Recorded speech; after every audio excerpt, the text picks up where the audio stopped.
And now, our feature presentation. The best in the world is right here, right now. Whether you like it or don't like it, pal, learn to love it. Ladies and gentlemen, welcome. All right, listen up. Now it's our time to step forward. It's time to bring the NWA back into the spotlight.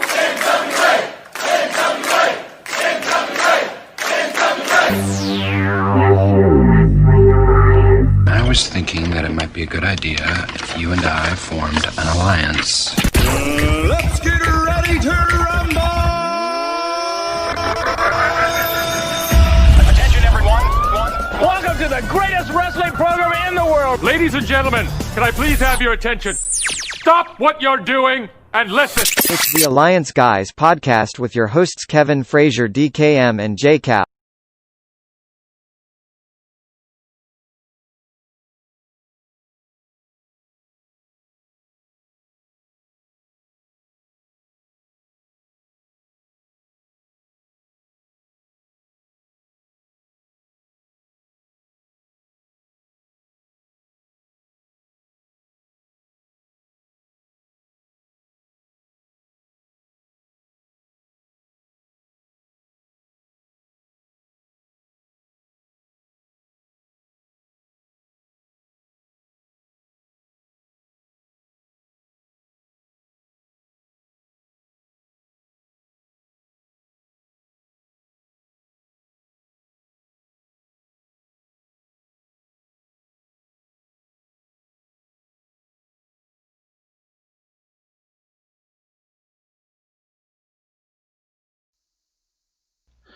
You think I would learn, guys, and I never do, and I probably never will. This is the Alliance Guys podcast, a presentation of Alliance-Wrestling.com, your number one source for news and information for the National Wrestling Alliance. It's been kind of a rough week, guys. I'm not going to lie.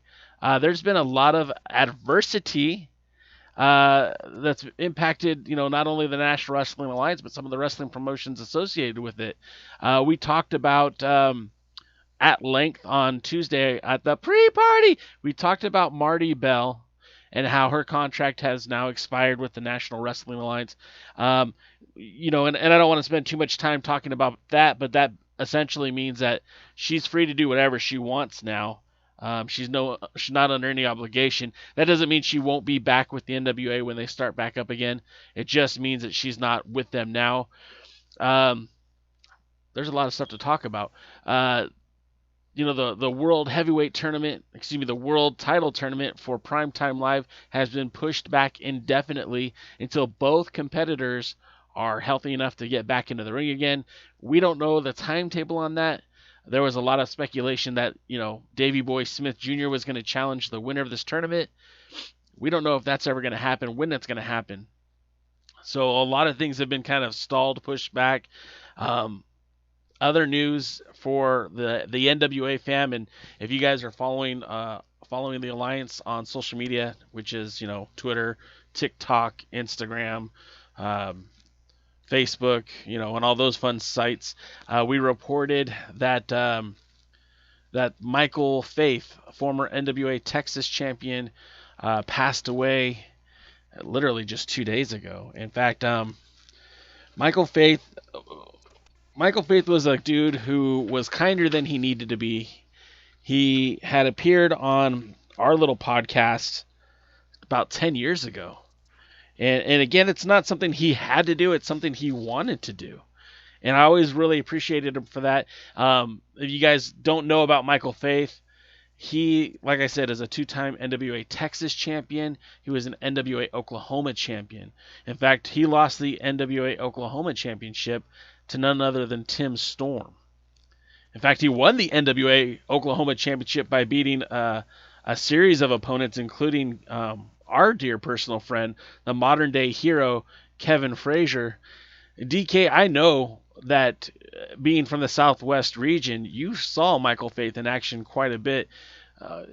What are your thoughts on the passing of the 46-year-old former two-time NWA World Heavyweight, or not World Heavyweight, two-time NWA Texas champion? man, that's one of those things that kind of really hits you hard. Michael Faith, all my interactions with him were, very positive. He was a big guy with a great heart and, easy to go with, easy to talk to. He held countless titles here in the Texas, Oklahoma area, and I'm sure other places. Known as the Largador,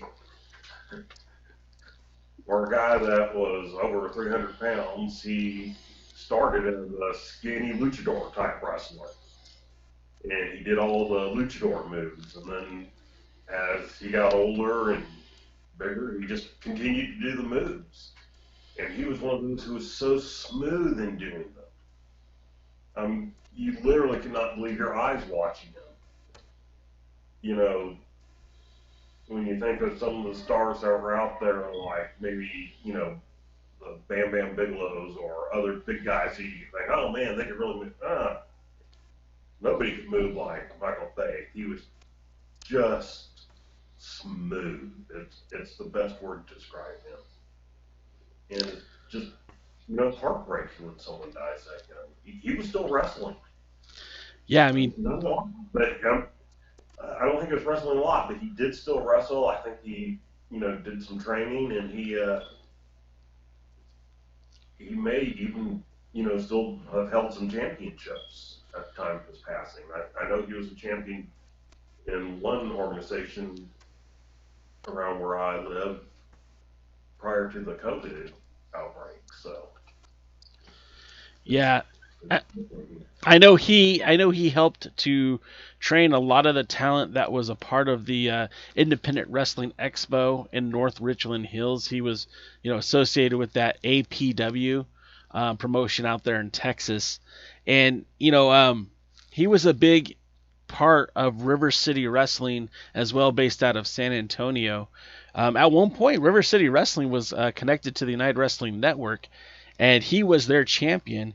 And I got this quote from Brandon Oliver, who was very close with Michael Faith. Brandon Oliver is the owner and promoter of River City Wrestling, and I just wanted to read it. An incredible shock to the RCW family, the fans, and the brotherhood of wrestlers. Matt Hansen, known to the RCW fans for many years as Michael Faith, passed away yesterday at the age of 46 due to COVID. Faith was every sense of the gentle giant that you didn't want to make mad. A former two-time RCW champion and tag team champion, Faith dominated the RCW landscape for years, and at the turn of the decade in 2010, his final match was a classic with Abyss.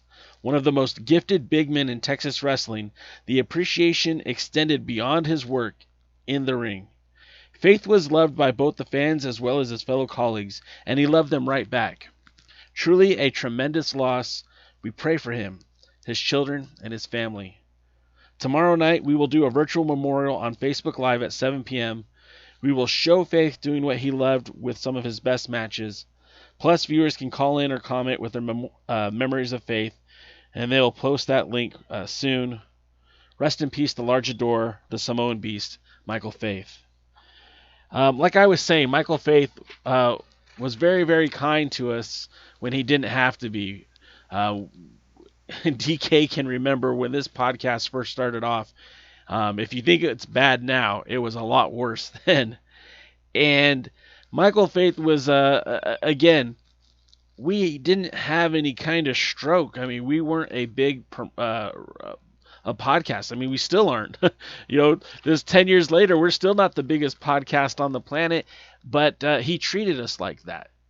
And he took the time to converse with us and talk about his time wrestling in Japan under the Big Van Vader's wrestling promotion, the short-lived promotion in Japan.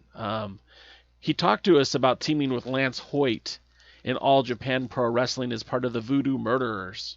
I don't know if you guys remember, the VDM was one of the biggest stables in Japanese wrestling for a while. That preceded the Bullet Club, where a bunch of gaijins from America, from the WWE, came into All Japan Pro Wrestling and kind of run roughshod all over the place.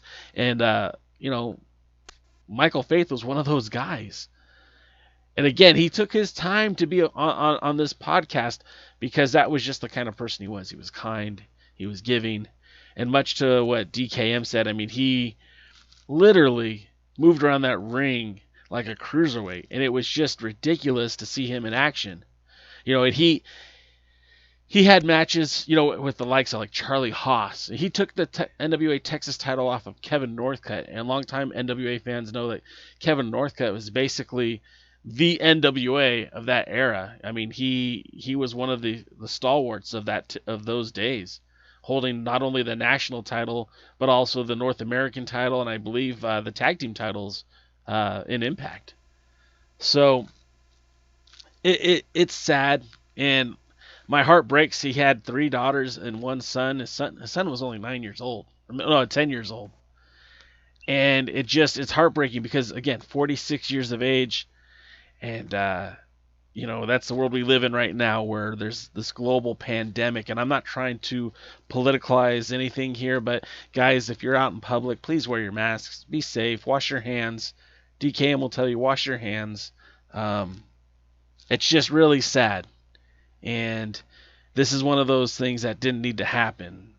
And, yeah, I'm a little brokenhearted about it, but we'll be okay. We'll move forward. But to the family of Michael Faith, to his fans, and to the promotions he worked for, you know, you have our deepest sympathies. He was a good man.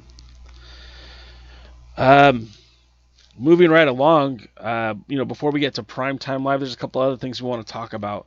DKM, do you know what happened 26 years ago today? I was 26 years younger.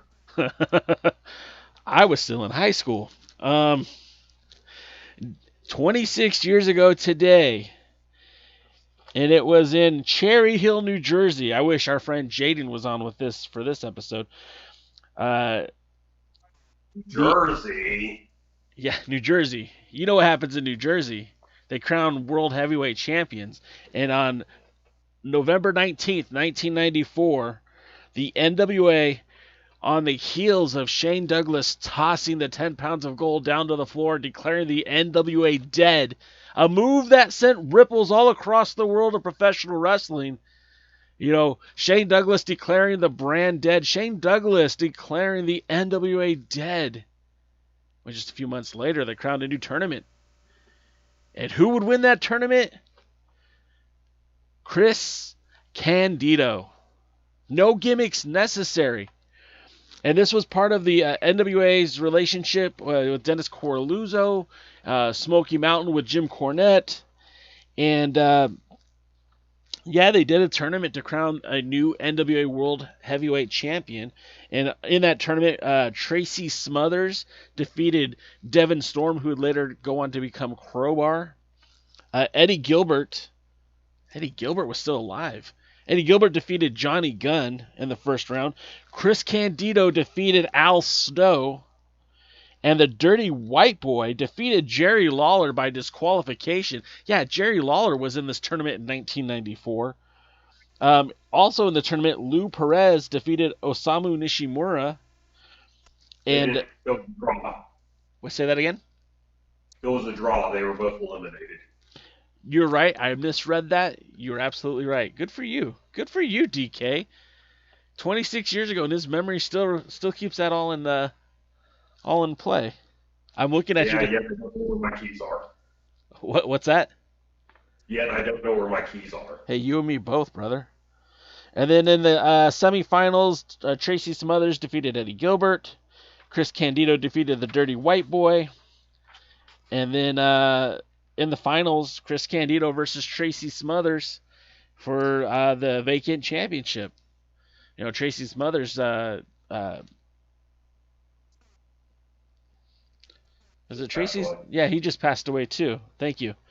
So yeah, I mean, what a kind of a memory 26 years ago. You know, again, if you think back to that time, a lot of people considered the NWA dead then, right? And then and then Chris Candido wins a championship. Then Dan the Beast Severn takes that title. Not only does he take the title, but he wrestles in Malaysia, he wrestles in Japan, he wrestles in Texas and in New Jersey and all over the U.S. He gets signed by the WWE as still champion, still wrestling, for Dennis Cordeluzzo, still wrestling for Ken Taylor, before he loses the title to Ogawa, and then Ogawa to the guy from the UK. Gary Steele. See, DKM's an encyclopedia. Gary Steele drops the title back to Ogawa. Ogawa is stripped of it. Mike Rapata ends up with the belt. Mike Rapata ends up losing to Steve Corino.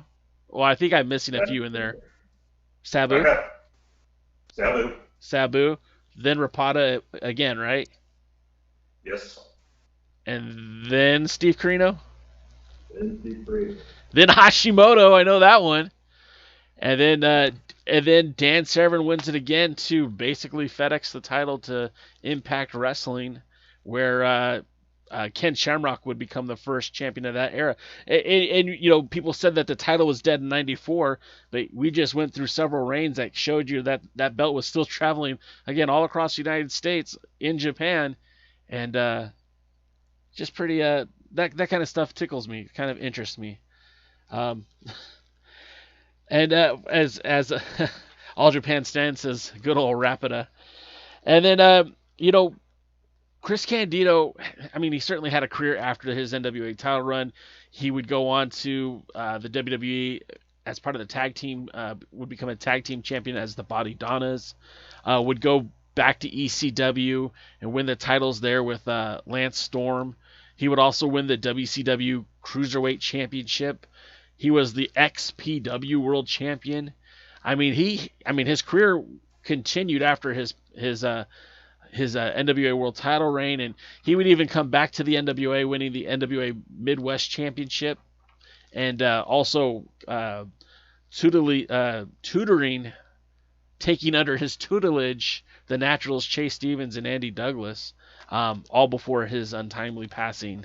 And Chris Candido is one of those guys, I think, who is severely underrated, and I wish that the NWA would have been quicker to reclaim its glory, because I think Chris Candido could have been a huge asset had the NWA broken away from Impact Wrestling sooner. DK, what do you think? First of all, I'm thinking how sad it is that the two guys that were in the final aren't with us anymore. Yeah, that too. I think it's so tragic with Chris Candido passing from what do you call it, from when he broke his leg. Wasn't it like an aneurysm? Didn't he have like a blood clot that traveled up? Yes, he had an infarction, I think, this lung. Okay. Which is what that is. Yeah. And then it's just crazy when you think about all that. Interestingly enough, he was one of the few, maybe only one so far, to held what was once a Major League World Heavyweight Championship, and then go on to win a title in a lighter weight class when he became the WCW Cruiserweight Champion. Yeah. And he was more of a cruiserweight than he was a heavyweight, but it's, you don't see that very often. No. And but he was champion at an important time, because I mean, at that point, you talked about Dennis Carluzzo. Dennis Carluzzo was the NWA at that point. There were other promoters somewhere, but nobody knew who they were. Howard Brody was down in Florida. He, ran a show once a year with somebody else. The only person that was running shows was Dennis Carluzzo. And, you can read stories about him all you want to, but there would be no NWA today. We wouldn't be here talking about the NWA today if it wasn't for Dennis Carluzzo. He's the entire reason the NWA still exists. Yeah, and it's crazy to think about that too, right? Because again, up until recently, the NWA seemed like it had, the whole world in its hand. But there were times where things were looking bleak, even bleaker than they look now. And it's pretty crazy to think about how that the NWA has been able to survive. And it's on the backs of promoters like Dennis Corluzzo. And in years from now, when we talk about the contributions of what David Marquez did to the NWA and guys like Tony Givens, who I don't think gets nearly the amount of credit for helping to keep that NWA brand alive when things were not so great. It is hard. It's funny. There was no one more controversial than Chris Candido. And on your message board, I can remember one individual in particular, but there were others that were like it. Under a Tharp period, this is the darkest period the NWA's ever been in. I'm sure they had Rob Conway as champion. They had two Japanese legends hold the title. Jack Sting. It was a horrible time. And, when Tharp was in his partnership, things were pretty good.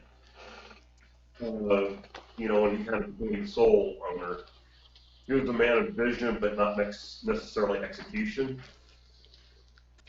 And so, there were some issues there, and he sold out at the right time. But it's, look, when Dennis Corluzzo was running 2 shows a month in, New Jersey, and he was keeping the NWA alive. When, Shane Douglas is throwing the belt down and declaring it dead, Dennis Corluzzo's the one that kept it alive. Yeah. Whatever you think of him. I mean, when you're talking about Mike Rapida as champion, not that, he was a fine independent promoter. He held some top titles. He was a loyal guy. I mean, they didn't really have anybody else at that time. He was what he was. But, he traveled. He defended the title in different territories. He came here to Texas and everything. It's just amazing that so many people who want to say, the dark, terrible days of just a few years ago. Guys, things weren't that dark and terrible a few years ago. Things were dark and terrible in 93, 94. And by comparison, right? So for those who were, and I was one of those guys who wasn't a big Tharp fan, and you know that, DK. And you didn't throw me under the bus here, and I appreciate that. But I'll dive in front of it right now. I was one of the guys who was really apprehensive about what they were doing. But when you look back in 2020 perspective, their world heavyweight champion was literally defending the title in Japan. The world's heavyweight champion was on Wrestle Kingdom, which is the second biggest wrestling event in the world. Not in Japan, in the world. Let's be honest, that's their WrestleMania. And to the extent of, could you imagine if Nick Aldis walked into WrestleMania? How crazy that would be? Because that's what Nick Aldis did in Japan. And that's a huge accomplishment. Regardless of where the match was in the lineup, regardless of what people thought of Conway as a champion, the fact that he wrestled at Wrestle Kingdom, that's huge. It's huge, and you can't take that away at all. All Japan's Dan says something pretty interesting. He says the title doesn't need a home-based company. That's what makes it unique, and it has lasted so long. And you know what, Stan? You are 100% right. I agree with you. The fact that, and I don't want to turn this into something that it's not supposed to be, but NWA Power was a great showcase for the new NWA. But if we're really being honest, the NWA Worlds Heavyweight Championship was never handcuffed to just one promotion, just to one spot. Ric Flair doesn't travel 360 days a year with title defenses only in Jim Crockett Promotions. He was all around the world. He was all around the country. And the same thing could be said in latter days for guys like, Jeff Jarrett, who even while he was world champion and he was part owner of TNA wrestling, he was still making title defenses with the NWA Championship and promotions like World Wrestling All-Stars. He was wrestling, he had a title defense with Dave Marquez's company, Liberty States Wrestling. He had wrestled out in Korea and in Malaysia with part of the NWA tours they had out there. So, I mean, that title was never meant to be secured in one spot. DK, I mean, how do you feel about that? Do you agree? I do agree. In fact, if you look back at the early days of Nick Aldis's reign, part of what made it so special is that he was going everywhere and defending the title. 4 continents in like 6 months. I mean, it was crazy. Right, and so, but that's kind of what made it special and unique and everything like that. It's probably the one thing where, again, a show like NWA Power, something like that, kind of, in some ways helped a lot, but in some ways hurt, because now all of a sudden the title was kind of trapped into that world. And we're even seeing it now. There's where it's basically not being defended except on a really rare occasion. Yeah. Since COVID, in the opening back up of wrestling things, it's been defended twice, 3 times? Twice. It's been defended twice. The 3rd time is coming up on December 14th. If the whole world doesn't shut back down again with the COVID restrictions. Right. And, the way things are looking, I see them struggling through the Christmas season. Let's be honest, economics is important to the world. And so I see them kind of struggling through the Christmas season, but I would not be surprised if by January we're not in some sort of lockdown in most of the states. Yeah, and so in some ways, I mean, I think wrestling will still be happening in places like Florida, where they've been a lot more liberal this entire shutdown. So, I mean, you'll still probably see the WWE, you'll still probably see AEW, and in some regards, you'll probably still see some sort of version of Impact Wrestling, and who knows, maybe Primetime Live will continue to happen because they use a no audience arenas, but I mean, that's all really up in the air. You had mentioned Jack Stane, and I did want to say, I mean, I'm sure he's not watching this right now, but I don't know if you saw this, DK, but I'd like to celebrate the former NWA World Heavyweight Champion, the guy that unified the North American and national titles briefly. Jack Stane got married today. A small ceremony. I just want to say congratulations, champ. His fiance is beautiful. They've been together for a while, so I'm happy for them. I mean, I didn't want to turn this into The Bachelor or anything, but just wanted to acknowledge attaboy to the former World's Heavyweight Champion. The look on your face says it all. Well, the look on my face is because I can see you still moving on the YouTube, but on my thing it says the video's frozen, so I'm kind of amazed you didn't even see me. Yeah, thankfully the camera's working all right. The system seems to be okay. We're okay for now. We'll see. Primetime Live. No. We were met with some harsh news right away. Of course, there was right off the bat they let us know that there was going to be some announcements for the title, for the world title. I know I'm going to jump around a little bit, but I figure this is probably the most important key to the whole show. Dave Marquez sat down with former Championship Wrestling from Hollywood color commentary, Johnny LaQuasto. He's actually a friend of mine too.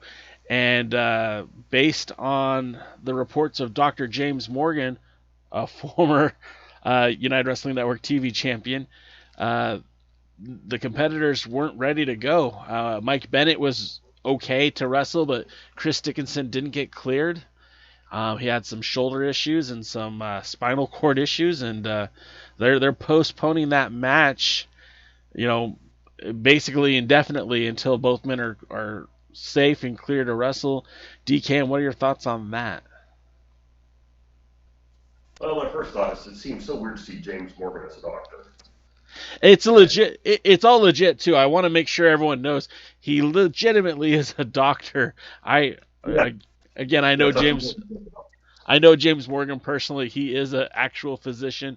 He is a doctor, and he is there ringside for the events to make sure that everyone's there and safe in case of concussion and all the concussion protocols, all that sort of thing. But it is weird to see, that transition from the guy that used to come out with Stu Stone and the Family Stone and cause chaos that way, and now he's the voice of reason as a doctor. It is kind of a weird dichotomy. It's just bizarre. Okay, so now that we got that out. I got one rant, and then I'll have something to say about the sexual situation. My rant goes with, if I'm assuming what they told us on the show was accurate, and that his injury came from the spot on the ramp, or on the ring apron. The ring apron, which it's the hardest part of the ring, as anybody in AEW, WWE, NWA, XYZ promotion will tell you. Because for some reason, that's become the new thing. It's, let's slam them on the apron of the ring, and then let's tell everybody how that's the hardest part of the ring. Here's the thing. It is legit the hardest part of the ring. And rings are not constructed in such a way for that to be a safe bump. And, we are seeing a ton of injuries in wrestling nowadays. There was the guy on NXT that broke his leg catching somebody doing a dive. We've had Jeff Hardy knocked absolutely silly taking a spear from some piece of equipment where he was up high. Finn Balor got his jaw broken in 2 different places. There are a lot more serious injuries in wrestling today than there was in the past. And a lot of people are shortening their careers and, to some extent, their lives by doing all this crap that is no longer special because everybody does it. So, I'm going to have a rant. Let's go back to wrestling in the ring and having a fight in the ring. There's a big match that I actually took time to watch from NXT UK of Walter and Dragon.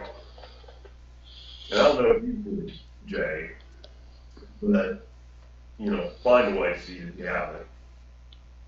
And same for all of you up there. You can beat each other silly. Their chests are red. Dragunov, you can see all the broken blood vessels from the chops and the slaps. And I think he got a busted lip and everything. And I'm not saying everybody should go out and do that in every match. But if someone pointed out, they go, doing what they were doing in many ways is safer than some of the stuff that's going on. Yeah, they'll hurt. Yeah, they'll be putting lotion on for a few days. We're not saying that, but neither one of them did anything that's going to prevent them from wrestling or end their career. And so, a lot of us, like Chris Dickinson, of course, I'm still more on the fence about him, but, he's a favorite of a lot of people. And it's just sad that if that's how he got injured, that, you know, people are wasting their time on that stuff. So that's my rant. Now, on for just about the overall. Sometimes I think that title's cursed. They've been filling it for I don't know how many years now. And you know, whenever they left the NWA, so whenever Clark took over, the United Wrestling Network was formed. There's been talk of filling that in the title, I think, at least 3 other times. Yeah. Yeah. And so I don't know what's happened with all of it, but I don't think first. Hopefully Dickinson will heal up from this well enough to be able to get in the ring and do some stuff. Hopefully they can get it in before there's any type of shutdown, if there is one. If not, I guess it'd be a good thing to come back to. Of course, you know, they've been selling Mike Bennett's injuries from, you know, wrestling matches, and he's probably is legit banged up some. So, you know, hopefully these 2 guys will get the chance to sit back, actually, you know, truly heal, and, you know, give us a hell of a match when it finally takes place. I just don't know past that. Yeah, I mean, I just posted that question in the Twitch feed. Do you think the United Wrestling Network World Title is cursed? Because you bring up an excellent point, and I don't want to say too much negative about my good friend Dave Marquez, because he's always been very, very kind to me over the years. But you're right. I mean, that title, they first planned to crown that title back in 2012. You know, when the NWA, the Bruce Tharpe era of the NWA, parted ways with David Marquez and Championship Wrestling from Hollywood. Their goal was to crown a new world champion, and the whole goal back then was to replicate the good old days of the NWA territories. And when that didn't come to fruition, you know, things changed. The United Wrestling Network, the original members, that group changed. You know, there was at one point there was a Championship Wrestling from Texas.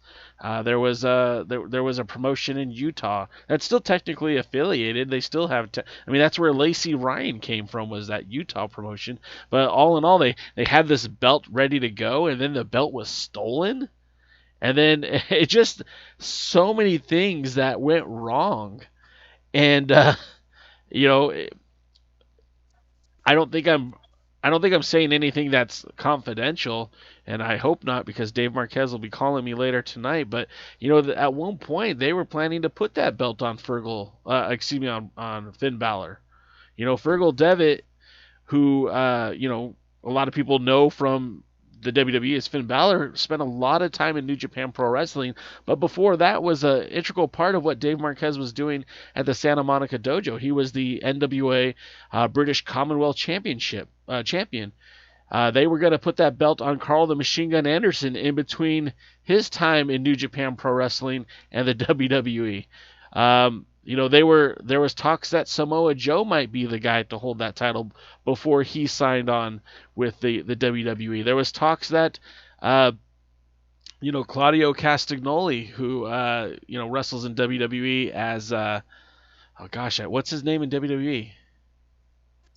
Cesaro. There was talks that he might have been the guy to fulfill that opportunity. There were guys based in the UK who were considered for that championship who ended up signing with the WWE. It seemed like every time they've tried to crown a new champion, something came up. And the year that they finally decided they're going to crown a champion, what happens? A global freaking pandemic. And the 2 main competitors in the tournament are both so banged up that they decide not to continue the tournament. Do you agree if that was a good decision?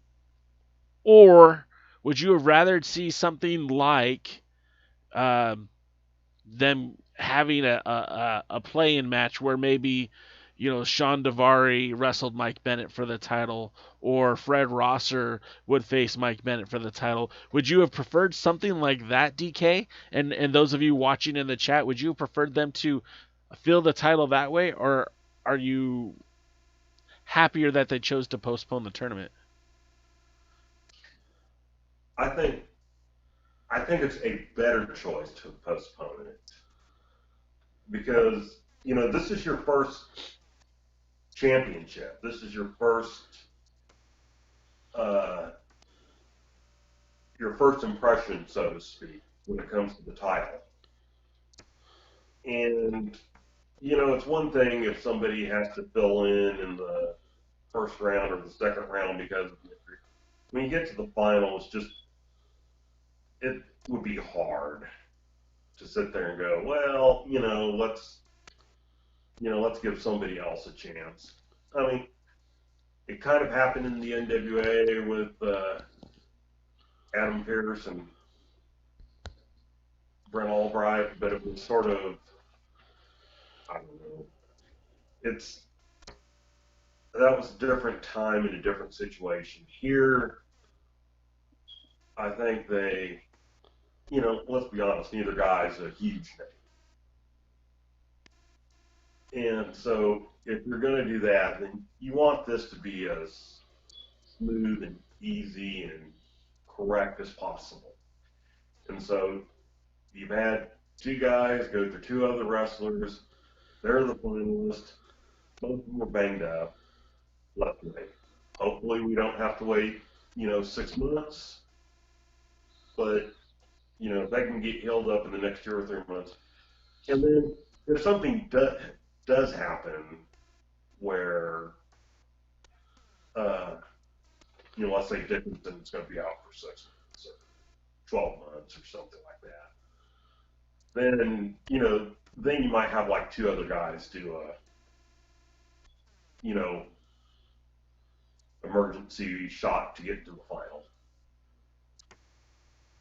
Make an interim for the tournament. I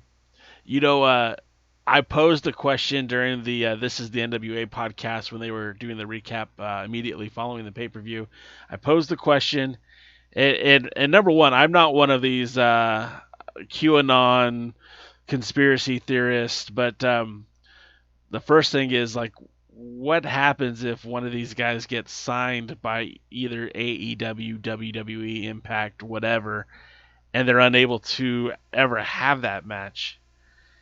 And then the second thing, just because Dave Scooby brought it up, he says that with the pay-per-view postponed, that guarantees he's going to buy the next Primetime Live bundle.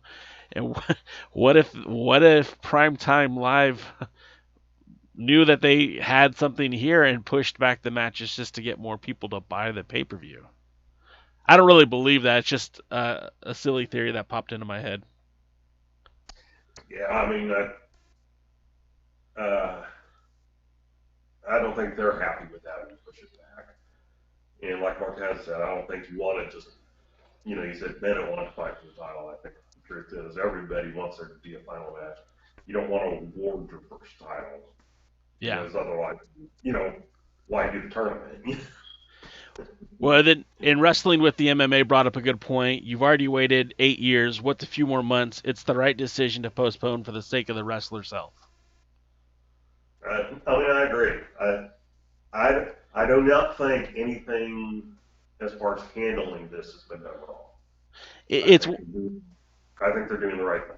It was one of those deals where you're damned if you do, damned if you don't. But this, I think, is the safe bet because everyone still wants to see that match. And I'll be honest, I'm one of those guys who immediately when this tournament happened, I thought we were going to have Davey Boy Smith Jr. in the finals, but of course the tournament got reshuffled. But the next guy that I wanted to see win the title would be Michael Bennett.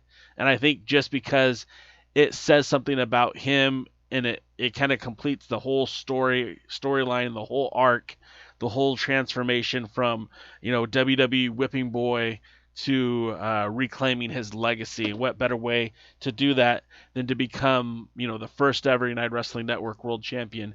And I hope to God that Chris Dickinson is right behind him every step of the way, breathing on his neck, because I think that would make for some good television. Yeah, I think so, though. As far as the talent of the two men, I don't think anything can be denied. So I think they could put on a, hell of a match. That's for sure. I've got dogs peeking into my studio over here. Get out of here, dogs. Oh, no, yeah. So that brings us to the show, the Primetime Live. Of course, this is the 10th episode of Primetime Live, which is, I mean, that's a bit of a milestone in it of itself because a lot of people that I know didn't give this show, a month, let alone two, and now we're entering, month number 3 right now.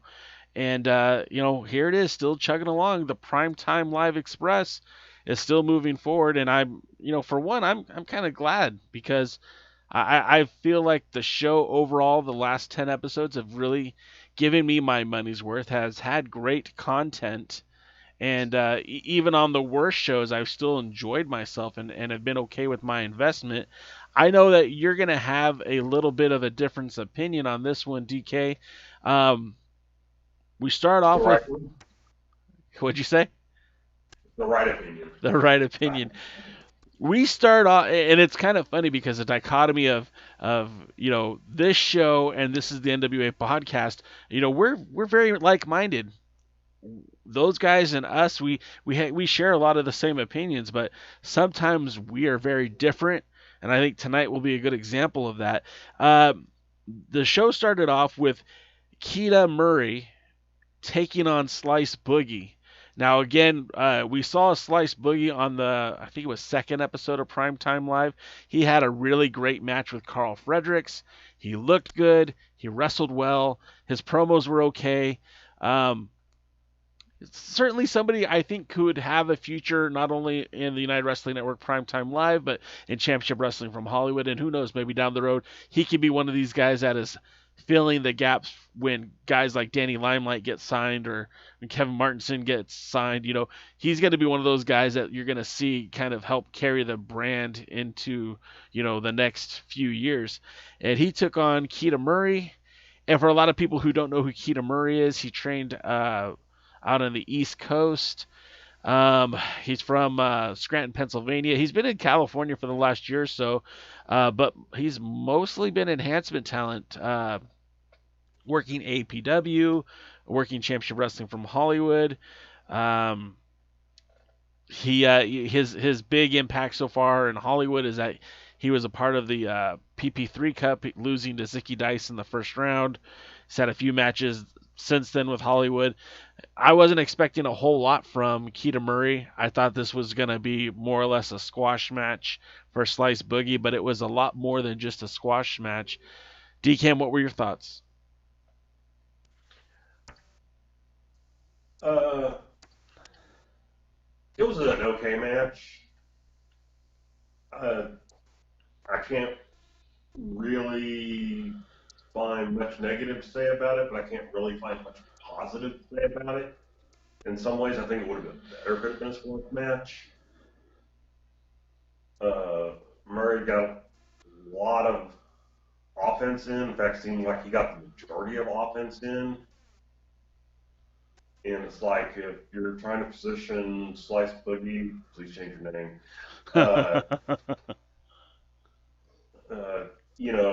As a, I don't know that I want to say up and comer, but somebody who could fill in and move their way up the ranks. That he's a bigger man, he's a big guy, and he took a lot of offense from this smaller guy, and a couple times I thought he may not win, which wasn't a good thought. Because he should win. You know what I mean? And look, all this takes nothing away from the other guy, Murray. Is that his name right? Yeah, Murray. And I mean, take nothing away from him, but it has to do with how people are positioned, how they're portrayed. You pointed out he's basically been kind of an enhancement guy on, Championship Wrestling from Hollywood or other places and shows. So then when you bring him on the pay-per-view and he's the more dominant offensive wrestler, it's somebody who you're saying, and I realize you're the one saying this, not necessarily Marquez or anybody else.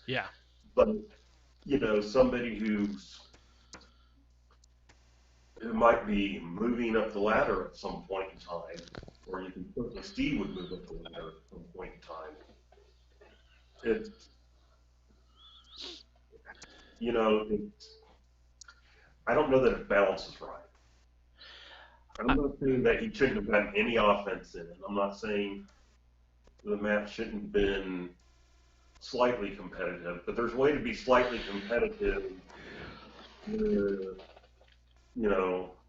Boogie dude still looks as the better wrestler. I mean, he's already, and I'm not joking, he's got a handicap with his name. So he's got to look good. When we talk about our normal partner here, the modern day hero, Kevin Douglas, I've often stated that when I first saw his promos and stuff in NWA Southwest, when he was doing the modern day hero character and everything like that, I was not a fan. I didn't like it. I didn't want him to win the Texas title on a show I was going to and everything because it was stupid, it was goofy and things like that. But the time came when he got in the ring and he took off the cape and he took off the armor and then he beat the crap out of people in the ring. And you go, okay, well, forget the guy on, that I didn't like. I love this guy that's wrestling in the ring.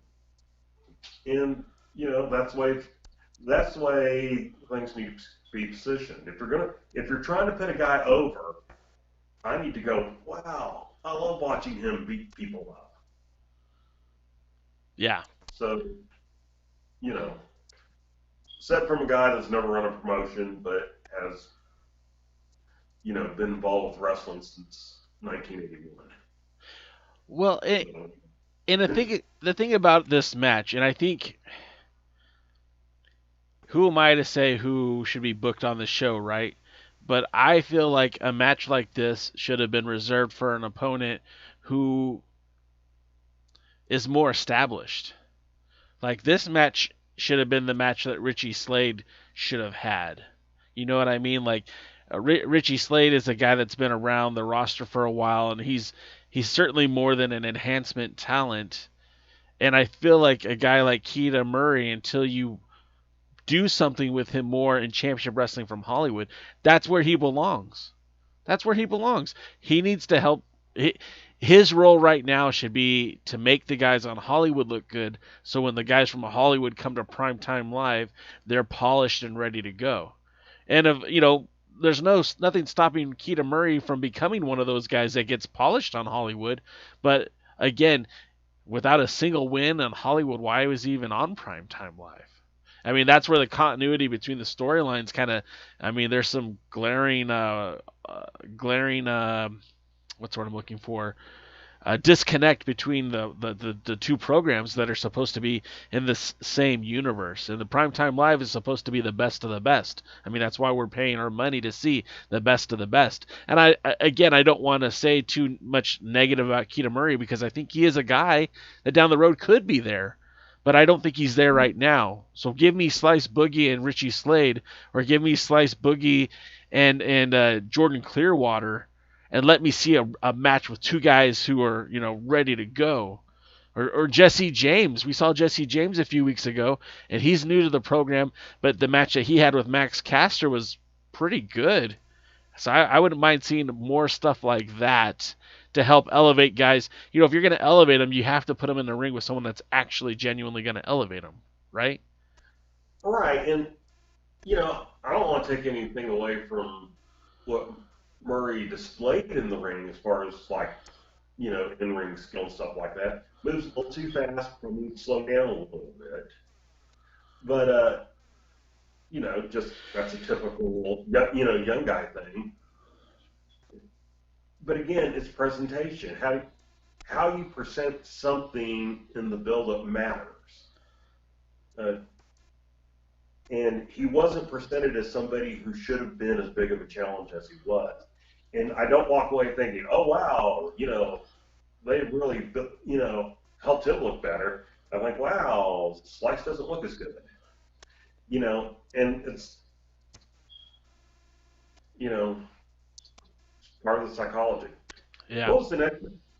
So the next match, we did spend a lot of time on that. The next match was the debut of the one they call Manders, and he was taking on Richie Slade of Beef Candy. Now again, this was more of a kind of a match that I am more used to on Primetime Live. The one they call Manders is somebody from outside of the Hollywood spectrum. Really has kind of started making a name for himself with Game Changer Wrestling and AAW. He trained at the same school where Zicky Dice was trained at, the Seth Rollins school. I think it's called Black and Blue out in Iowa. And again, they really played up on his history with collegiate football. Guy was really powerful. I was surprised to see how strong he was because he doesn't look like he doesn't. I gotta watch my words here because I don't want to be insulting. He's a lot more powerful than he looks, and definitely played up the cowboy persona. Wrestling with MMA says Black and Brave. Thank you, Wrestling with MMA. I thought this match was pretty good. Like, I'm used to seeing Richie Slade and Flex. I like the pairing because I know I'm not supposed to like it. I know it's supposed to cause heat, and I'm supposed to boo them, and that's what I like. I like that they're adhering to that classic storyline of the heels that you're supposed to dislike, because all too often in wrestling we find those heels that, for whatever reason, like Chris Dickinson's supposed to be a heel, but 95% of the audience is right there cheering him. Richie Slade is supposed to be a heel, and damn it, you're gonna boo this guy. DK, what did you think of this match?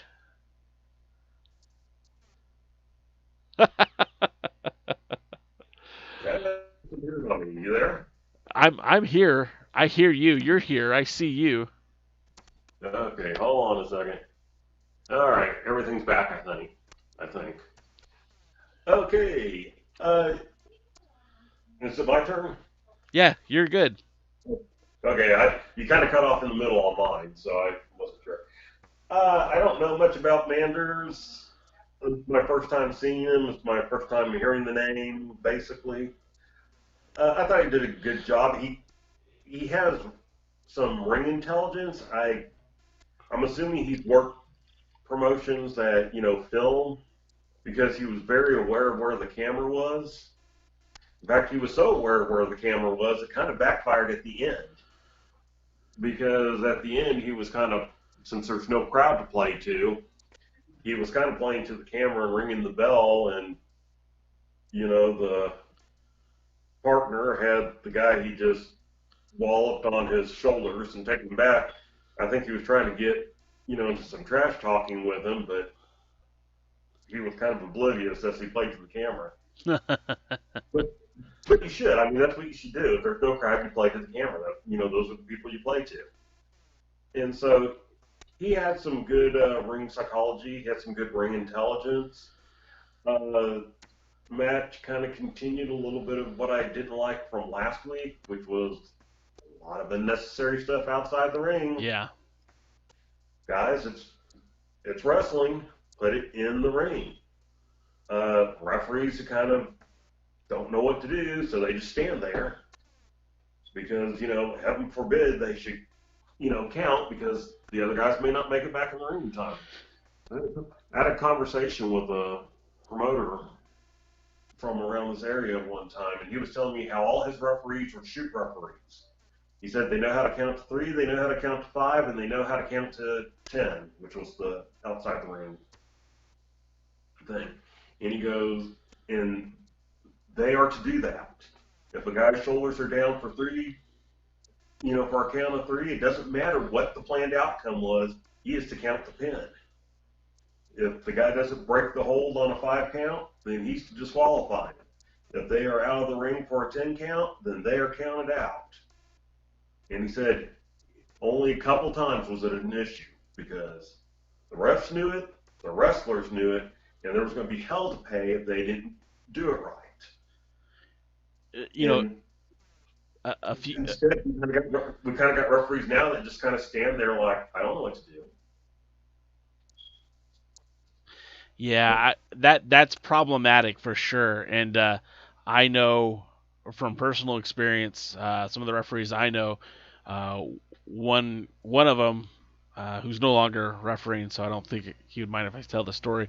He counted somebody out when that wasn't the finish, but what was he supposed to do? It was glaringly obvious that they weren't adhering to the story of the referees in charge. So he took matters into his own hands, and he got heat from the boys, but the management applauded him because that's what he had to do. And you're right. I think if the referees were more less liberal with their counts and more, this is how it is and this is how it's going to be, I think that would overall help the presentation of the show.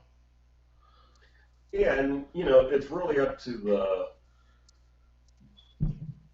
person in charge of the thing, be it the promoter or the booker or whoever, to they're the ones that are letting this happen, and probably even planning it, and so they need to know. I mean, there's a famous I don't remember if it's a video or audio recording of Dennis Perluzza, who we talked about earlier, where he was talking to the guys before the show, and typical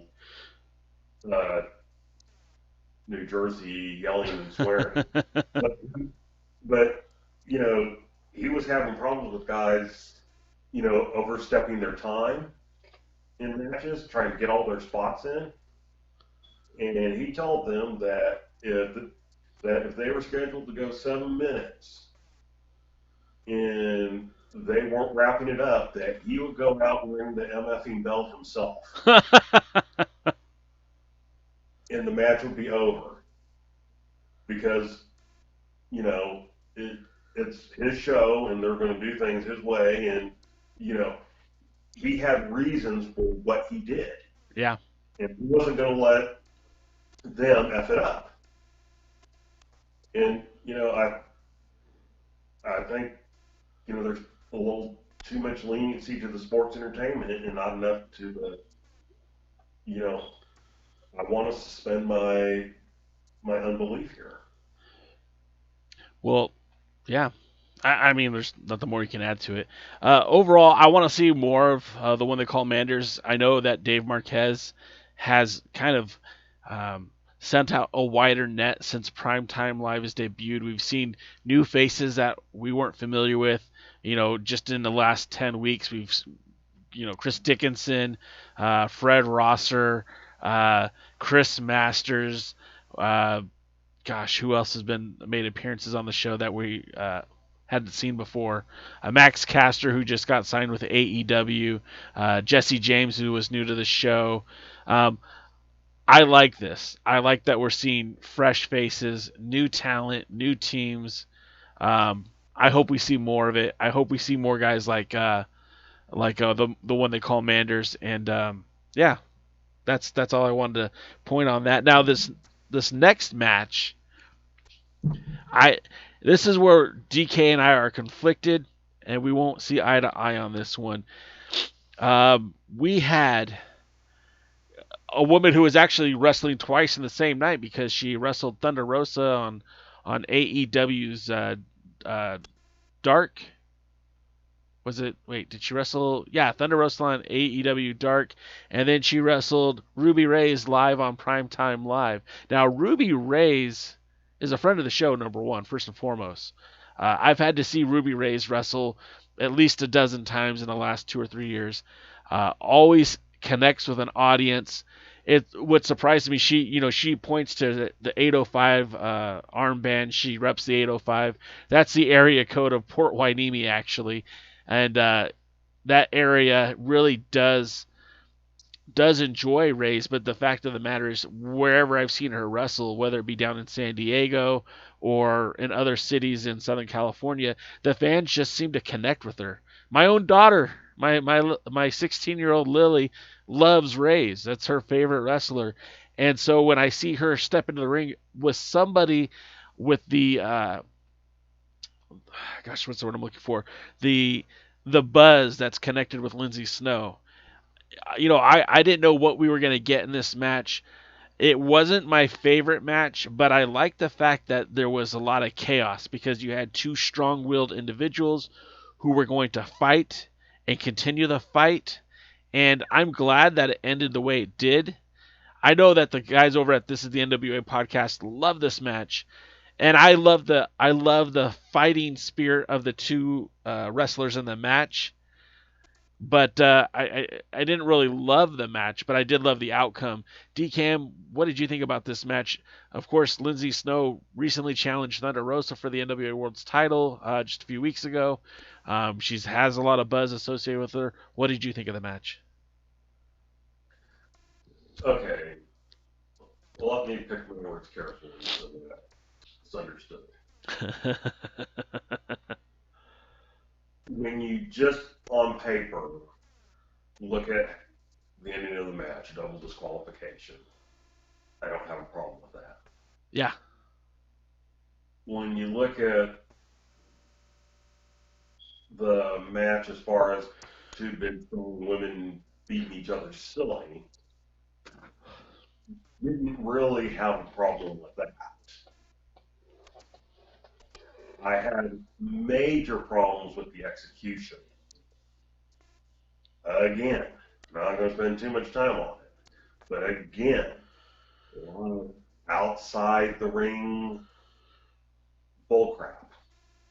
I 100% agree with you on that, by the way. But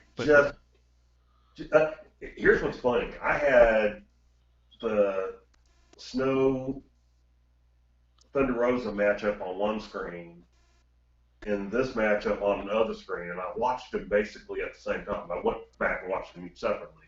But I was kind of watching them at the same time. And there was just such a world of difference. And, you know, it's hard for me to say anything nice about AEW. It really is. But I can say lots of nice things about Thunder Rosa, who you could tell was leading, you know, probably leading the match. And it was a match that took place in the ring. They both, you know, looked good. They both looked smooth. You know, they both looked like pros.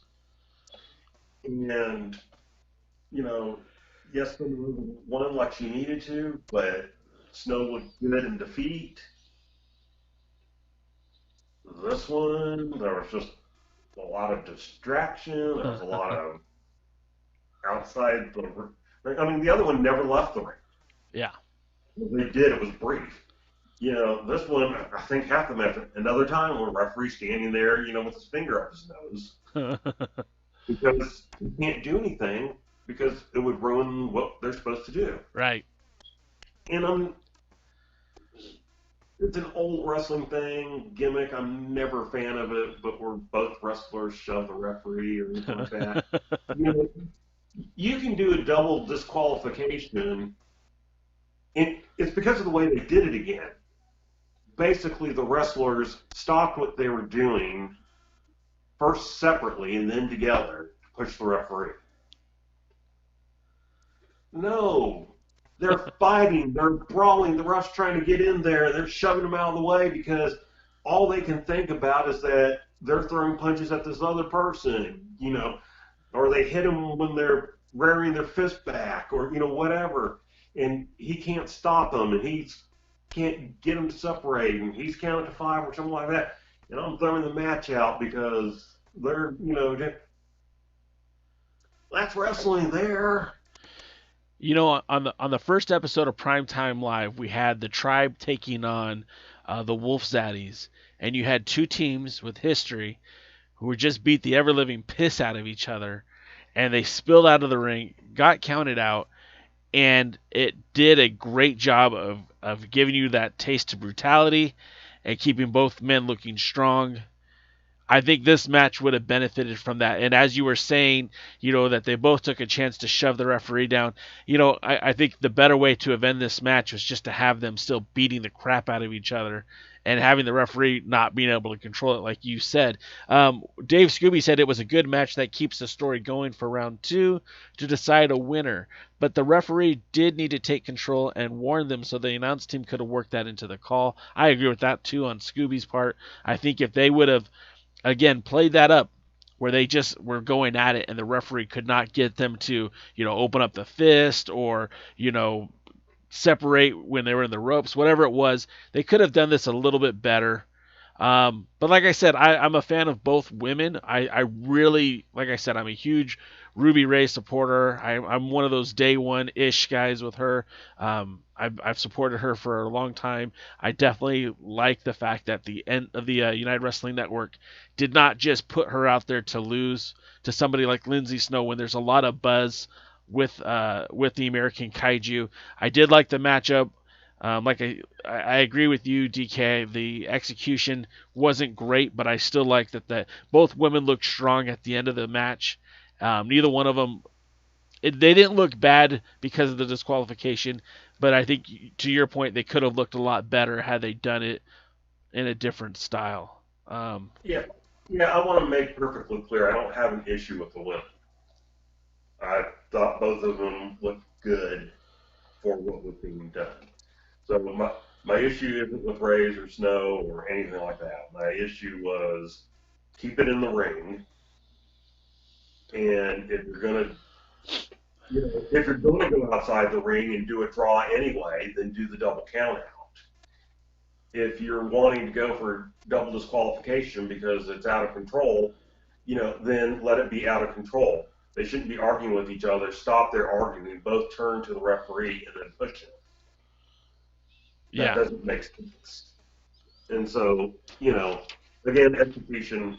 What happened? Who else was going on? What? Who? What? Was there another match? So the next match, sorry, I was typing in the chat room. I was asking everyone in the chat room if they would be interested in a interview with Rays, if we could get Rays on the podcast, because if enough of you are interested, maybe we can have her join us. The next match was Danny Limelight of the Bodega taking on Clark Connors. And this is the third match. This is it. This match started up on New Japan Strong, where these two young lions, and I will call Danny Limelight a young lion, even though he's not a part of the LA Dojo. These two went at it, and of course, with the guidance of Shibata and using that young lions mentality, Clark Connors gets the victory on New Japan Strong. They bring the match to to Primetime Live. Everyone take a shot when I say Championship Wrestling from Hollywood. They do the match on Primetime Live, and boom, another really great match with Clark Connors using those fundamentals that they teach at the LA Dojo to score the victory. Now, this is the first time that we have Pablo Esco there, and Pablo Esco is all about, backing up the bodega, if you will. He's there ringside. He causes some of the chaos within the match, distracts Connors at times, ultimately hands off the brass knuckles, something you don't see in wrestling a lot these days. I've seen slapjacks and Slim Jims, and I've seen, fireballs and powder to the eyes. But Primetime Live brings back the old famous brass knuckles, and I kind of like that. What's that? A real set of knuckles. Yeah, it wasn't like a roll of quarters. I mean, that was a legitimate brass knuckles. They might have got that from Ray's, by the way.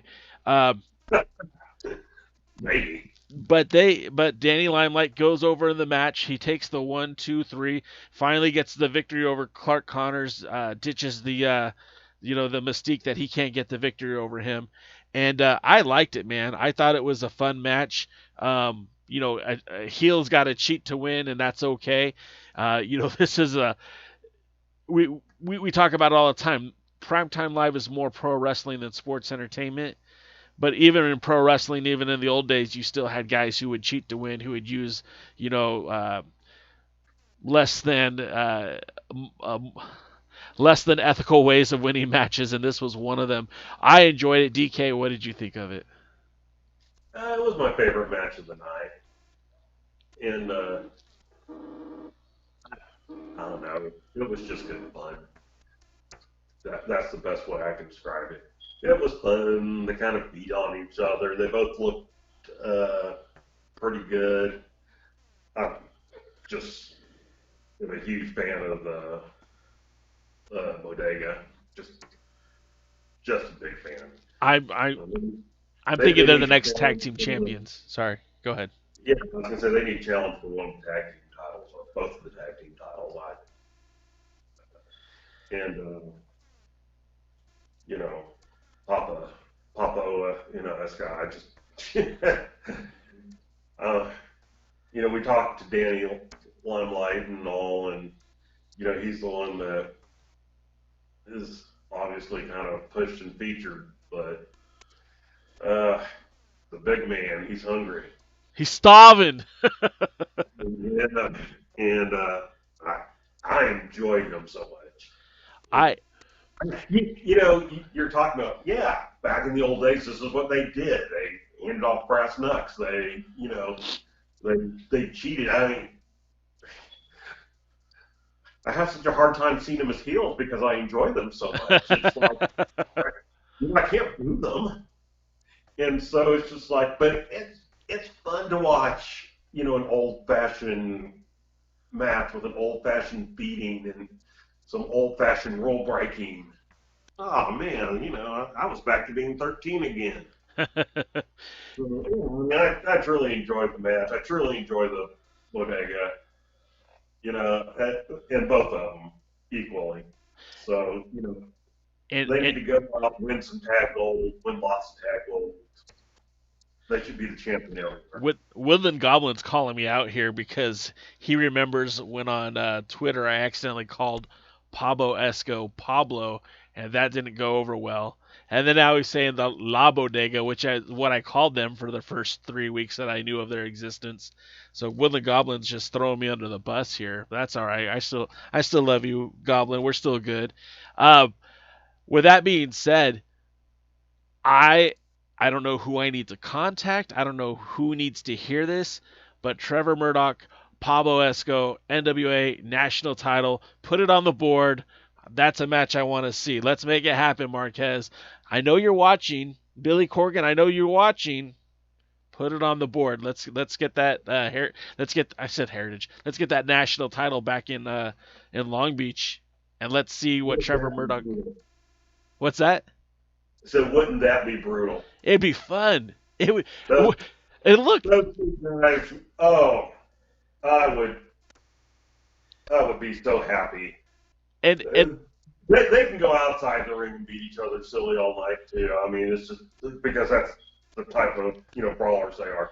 Well, it makes them stay in the ring and not count out. But it's just, I mean, the thought of those two big men beating on each other just brings excitement to me. It's like watching a good MMA. Well, and then you do that match, and then that gives you full opportunity to book Danny Limelight and Pablo Esco versus, you know, Clark Connors and Trevor Murdoch. Let's go! Someone put me on the booking committee. Can someone do that? Can someone get me in contact with Dave Marquez and get me on that booking committee? Because I just gave you 2 main events for back-to-back weeks. Oh, and by the way, as long as we're fantasy booking here, you know, Billy, Mr. Pumpkin, whoever you are, I know either you or one of your people watches our podcast because, you know, we're honest, and so you always know where you stand. And so, you know, I know things are kind of slow right now for you, but when you get back rolling, if someone hasn't stolen, you know, Danny away, which you guys are risking here, so, you know, NWA World Junior Heavyweight Tournament, Limelight, #1 seed. I don't care who the rest of them are. That boy, that man, that brutal beast, top cruiserweight, junior heavyweight, light heavyweight, whatever you want to call the division these days,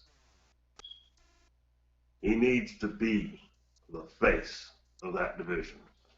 He can hold all the tag team belts. He can hold the junior belt. He can get Papo chasing that national belt. I mean, in 2 men here, you have something that could be a company. Yeah, man, you're preaching to the choir over here. I'm all about that. That's the congregation of the junior heavyweight division. That would in fact be J-Cal approved. Now we're getting close to, we're way over what we were supposed to be, but let's wrap this up. We got the Hollywood Heritage Champion, Rey Rosas, defending against Andy Brown, the last of a dying breed. Now, this matchup was for that Hollywood Heritage title. And we've got people who have infiltrated our Twitch chat room asking us to become famous. That was the the Hollywood Heritage Championship where Rey Rosa was defending against Andy Brown. Now, these two have a history. Rey had taken Andy Brown under his tutelage. They were in a stable for a short time called Static. As that team worked together, they brought in Adrian Quest, and the three of them were working on conquering the United Wrestling Network prior to the Primetime Live pay-per-views, prior to the pandemic. And really, Rey Rosas was on the verge of retirement. Like, that's where he was heading. And up until about March of 2020, things changed because he had won the Arizona State Championship and then found a way to win the Hollywood Heritage title. And once he won that belt, things in Static were no longer static. They broke off. If you guys are watching the Championship Wrestling from Hollywood TV program, they're under the tutelage of James Logan, or at least that's who we all believe is under that mask. He's a relatively unknown in the local area, but he's been a wrestler and a special effects studio for quite some time, and they just added another member to their group, SoCal Distancing. This match was one of those matches that wouldn't end, and that's kind of in a positive way, because I really did enjoy the match. I really enjoyed seeing these two guys beat the living crap out of each other.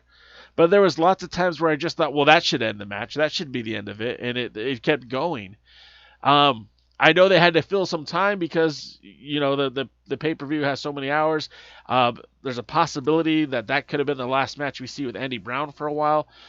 But all in all, I was happy with this match. I was happy for the victory that Rey got. I was surprised there was no outside interference. I was surprised there was no SoCal Distancing. DK, what were your thoughts? This is where I tell you you're wrong. I didn't like it. And I'm okay with both guys. I don't dislike them. I don't necessarily enjoy either one of them. But I didn't like, the number of times that Andy Brown seemed to have Rosas knocked unconscious and then stood there so the referee could count, because you're not going to win the title that way. Yeah, okay. I didn't like that either. It didn't make logical sense. And just, I don't know. I don't like, 50,000 kickouts of moves that should have. I like finishers to be finishers, even if it's not, quote unquote, your finisher.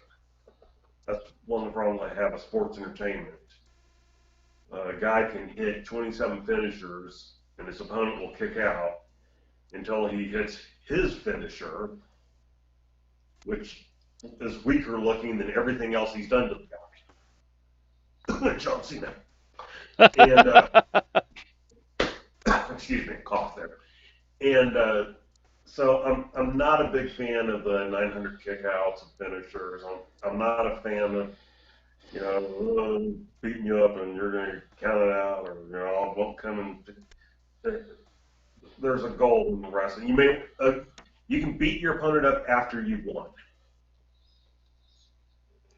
The goal in wrestling is to win. If the goal in wrestling is to also hurt the person, first you win. Yeah. Then you beat them up afterwards. It's a traditional wrestling thing. And then if you lose, you really beat them up afterwards. And so I wasn't into the match. It didn't excite me. It didn't do anything for me. Wasn't a fan of the competitors. And, rumors are Andy Brown taking some time off, and good. I wrote in the chat room, I know you're not a huge fan of Andy Brown. I know Kevin is even a less of a fan of Andy Brown. I kind of wish he was on tonight because I know he would have really tore into Andy Brown, especially the point that you just made where, he would beat down Ray and then was waiting for the count out finish. Like, we all know, and to your point, I'm not going to repeat it verbatim, but if you're not in the ring to win a championship, then what the hell are you doing in the ring for? Because you could have beat the guy up in the locker room if you wanted to. I mean, if that's how we're going to play it, you could have beat him up out in the parking lot. You're in the ring to win a title, and I'm sure this is what Kevin would say. He had the opportunity to win that title. He didn't cash in on it. I don't know where his head was at. But, I mean, I guess that's part of the whole gimmick for that group anyways. They have the tag titles, and they're very nonchalant about them. So we'll see. But that was Primetime Live. And overall, this wasn't my favorite episode. It wasn't. There was a lot of things I did like about the show, but there's a lot of things that I felt like they could have done differently or done better. But as always, the show continues to truck forward, and hopefully we'll see a better show next week. DK, do you have any closing thoughts that you'd like to throw on this one? I haven't been a fan of the last 2 weeks overall. They're still better than the sports entertainment ones out there, but I'm seeing sports entertainment creep in more than I would like. I keep hoping they're going to get back to in-ring brutal matches, which, kind of defined them there for a few weeks and just made it totally awesome to watch. So, I haven't given up. I still think they're going to improve. I think they're going to kind of get back to the basics. Just to go off what you were saying at the end, Bobby Heenan always used to say about Gorilla Monsoon, he'd go, if you're not in the business for the money, you're a fool. Yeah. And if you take that into the world of professional wrestling, if you're a wrestler and you're not there to win the top titles, or, a title that's going to get you worked up so that eventually you can challenge for the top titles, then, you're a fool and you shouldn't be wrestling. And I understand their gimmick things, but, even in a world of gimmicks, your goal is to be champion. Yeah. With the exception of Bruiser Brody, whose goal is to beat people up. I mean, even Stan Hansen beat the hell out of people, but he was in it for the titles. Yeah, and in Japan, Brody did wrestle for lots of titles and even held, a couple. Yeah. And Bill the Butcher held titles in Puerto Rico. I mean, it's not, there were never big title challengers here in the U.S., although they did. Brody had a famous draw with Ric Flair. Yeah. And it was a match that is credited for putting Ric Flair as a top champion. It was during his first title reign. In the early months, it was a little bit shaky, but that one was credited to help giving him the reputation of being able to be the world champion. And so, anyway, that's, my point is that should be the goal. Let's get back to wrestling, please. Yeah, absolutely. And in the chat room, you got Dave Scooby saying he wants to see an NWA national title or an NWA TV title match come back. And, I mean, I'm all for that. I'd also like to see the Worlds Heavyweight Championship come back. I know Nick Aldis is defending the title on December 14th in Grimsley, Tennessee for 127 Wrestling. But you know what? That's almost a month away. I want to see our World's Heavyweight Champion defend that title everywhere, including Primetime Live, and I think there's been a long enough gap, a long enough break.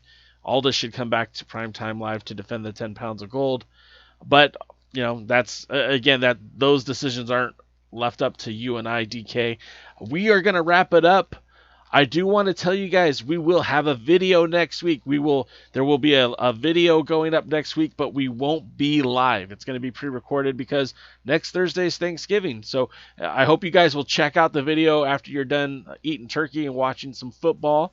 and you join DK and I, and maybe we'll have a few surprises with us on this show on Thursday, just to continue to talk the conversation about pro wrestling, the National Wrestling Alliance, the United Wrestling Network, Primetime Live, NWA Power, all that good stuff. We'll be touching base next Thursday, but again, it won't be live. I just want to let you guys know. It will be fun. Yeah, we are going to try to have some fun. Absolutely. And DK, speaking of having fun, where can the people follow you for fun? Oh gosh, nowhere. I mean, if you want to follow me for thoughts on wrestling, the DC versus combat sports, including politics, at DKMFWTX on Twitter. All my other social medias are kind of boring and about me. And of course, you can follow me at the Alliance blog. Now, before I let you guys go, I would be remiss if I didn't bring up this beautiful Alliance Wrestling T-shirt. Now, you can own yours, and we'll put the link here in the comments right now. You can own this shirt for just $11.90. I think it's $11.99. The price is going to go up at the end of the year, so you want to get yours before Christmas, because this beautiful baby, goodness gracious, this beautiful shirt could be yours if you pay the right price. Make sure you visit our merch store. You can find it at alliance-wrestling.com. Just click the merch button. We have a few different styles of t-shirts, sweaters, and we've got hats coming, guys, that are ordered. I had to go offline to get these, but we're going to get some hats. The hats will be available if you guys want to check them out. I hope you will. I'm not sure the prices on them yet, but we'll figure that out soon. And then we won't see you guys on Thursday live, so I hope for those of you who live in the United States, you have a great, wonderful, safe Thanksgiving and enjoy that time with turkey and, in your socially distanced celebrations. And, well, hey, that's going to do it for us. Until next time, guys, we will see you at the matches. Have a good night, y'all.